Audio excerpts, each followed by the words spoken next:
In this video, I will show you the consumer index and the exciting Starbucks stock.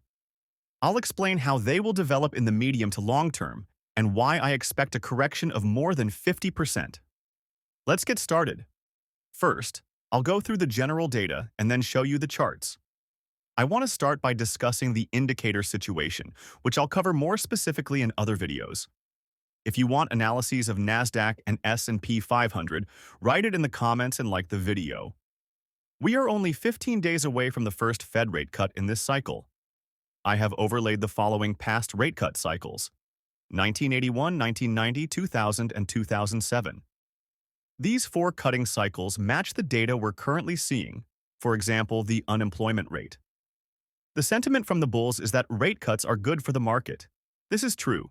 In the long run, history shows that the market rises for an average of 25 days after rate cuts, followed by an average 13-month sell-off. Could we get one last rise around the rate cuts? Will it be different this time? Write your opinions in the comments. Government hiring is distorting job market figures. Private sector job growth as a percentage of total payroll growth fell to 38% in July, the lowest since the 2020 pandemic. Historically, every time the private payroll growth share fell below 40%, the U.S. economy was in a recession. This also means that most of the employment growth over the last few months has come from government jobs. In the last 1.5 years alone, the government created nearly 1 million jobs, the most since the 1990s. Meanwhile, the private sector hiring rate fell to 3.7%, the lowest level since April 2020. This is truly concerning. The ISM manufacturing data has just been released and it doesn't look good. U.S. manufacturing has officially contracted for the fifth consecutive month to 47.2 points. The ISM manufacturing PMI index missed expectations of 47.5 points for last month. New orders fell to 44.6 points from 47.4 in July, experiencing contraction for the third straight month.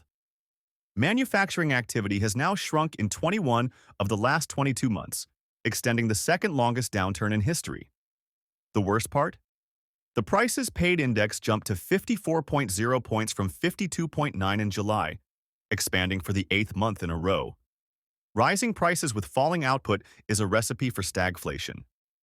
Now, the data on pending home sales has been released. The U.S. pending home sales index fell 5.5% month-over-month in July to its lowest level on record. The index of contract signings for existing homes dropped to 70.2, coming in below all expectations. Sales fell in all four U.S. regions, with the largest drops in the Midwest and South, according to the National Association of Realtors.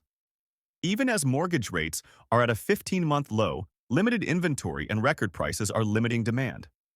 Contract activity has been contracting for over 2 years and is now below levels seen in the 2020 pandemic and 2008 financial crisis.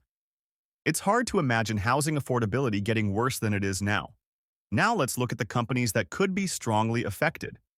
I want to show only the top 10 companies that are very large in the consumer sector. These are Amazon, Tesla, Home Depot, McDonald's, Lowe's, TJX Companies, Booking Holdings, Nike, Starbucks, Airbnb, and CMG. I made a video about CMG yesterday, explaining how it looks short-term, but also long-term. If you want to see it, you can find it in the video description. This video will cover the Starbucks stock. I won't show you the fundamental data because the video would be too long. If you have questions about how the other 10 major companies in the consumer sector will develop, write it in the comments.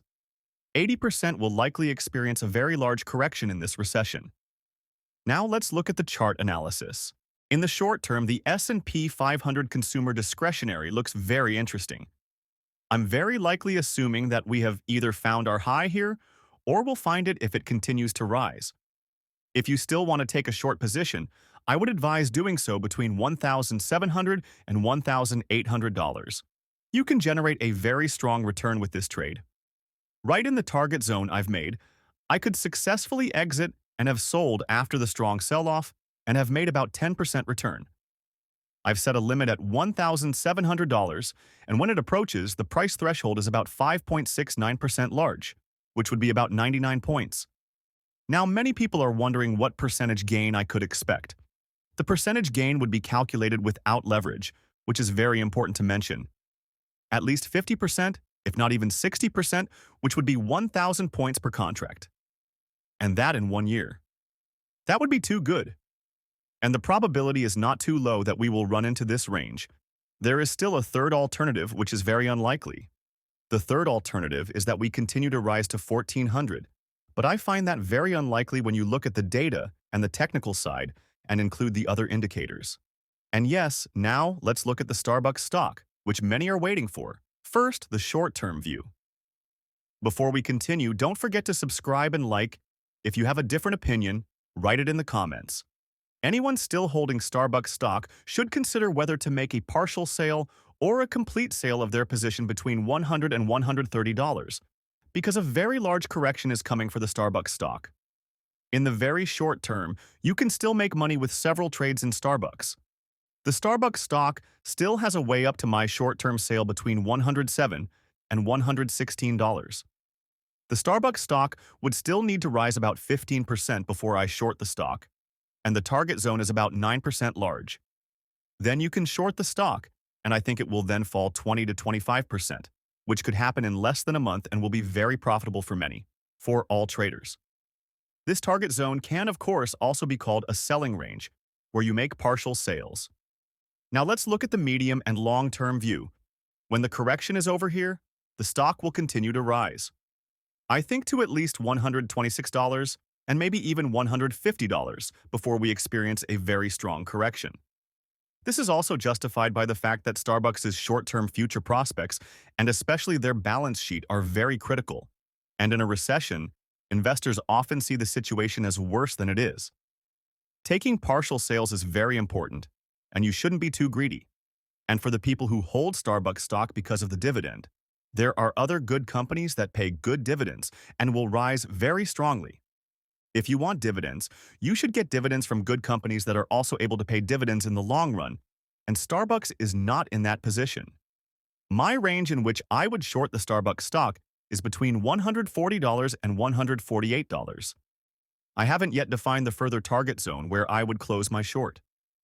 The target zone is about 6% large, which greatly reduces the risk. But when the stock falls, it will fall to $40, which would be a price loss of more than 70%. That would not be bearable for anyone, even if they are invested in Starbucks because of the dividends. And yes, that was now my third video series from our recession playlist. Check out the others where I made a video about Boeing and the CMG stock. If you liked it, subscribe to the channel and see you next time.